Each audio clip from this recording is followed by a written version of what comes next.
are not the facts.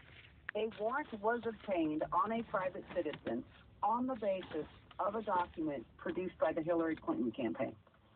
And if he wants to attempt to suggest that that's not true, let him have to do that. Right. Yes. Okay, all right. No, that's what I want. I want the ammunition answers for the good-willed average American who just believes the country is so divided, I don't know who's telling the truth. But it's obvious to me who's telling the truth in this case. But the Democrats have another weapon on their side. Well, aside from the media, they have another weapon, unfortunately, Christopher Wray, who, if he were as honorable a man as they say, should say, wow, there may have been corruption in our wonderful organization. But he's not saying that. Yes, which is highly unfortunate. And I think one of the problems that we're going to discover here, Dennis, and it's made more sense to me as we go along, when President Trump nominated Christopher Wray and when he nominated Deputy Attorney General Rod Rosenstein, there was a great deal of talk about how professional both of those men are. And they both have glowing resumes and long years of government service. What I think was overlooked is that both of them are institutionalists.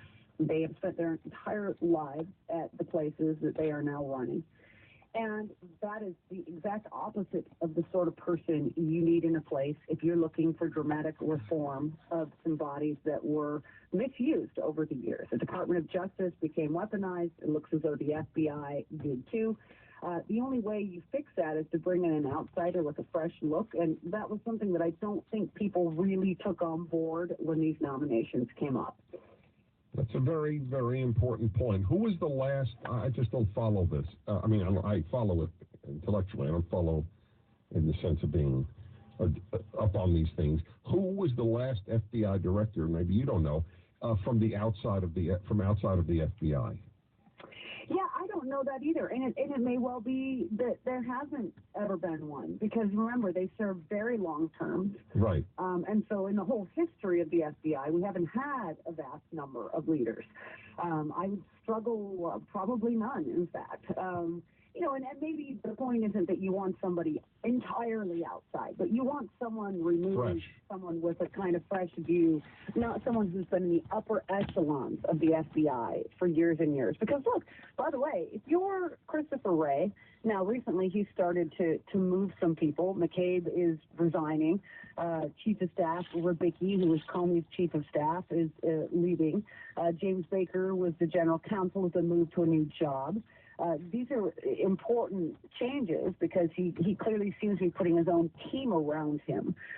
But, if you're in there probably for, I don't know how long it's been since he's been confirmed, a few months, he's been utterly surrounded by all of the people who were implicated in everything that's come out in this memo. How do you change things in that regard? You'd have to fire everyone and start over.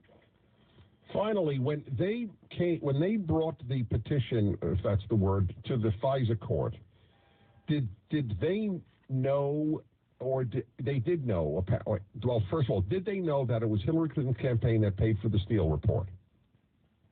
Here is what I am told, that they do know, they did know. Who's the they, by the way? Who's the they? The FBI agents and the prosecutors involved with the application for the FISA warrant knew that the Clinton campaign had paid for the dossier. Now, the question, though, this is important, this is a caveat to that, I am told that to this day, the FBI will not tell congressional investigators when they knew. And this is important because apparently in that application that went to the FISA court, they did reveal, quote, that this was a product of, quote, opposition research. But you and I both know how vague that is. Right. All right. Kimberly, I just have to thank you from the bottom of my heart because I have to take a break. You're terrific.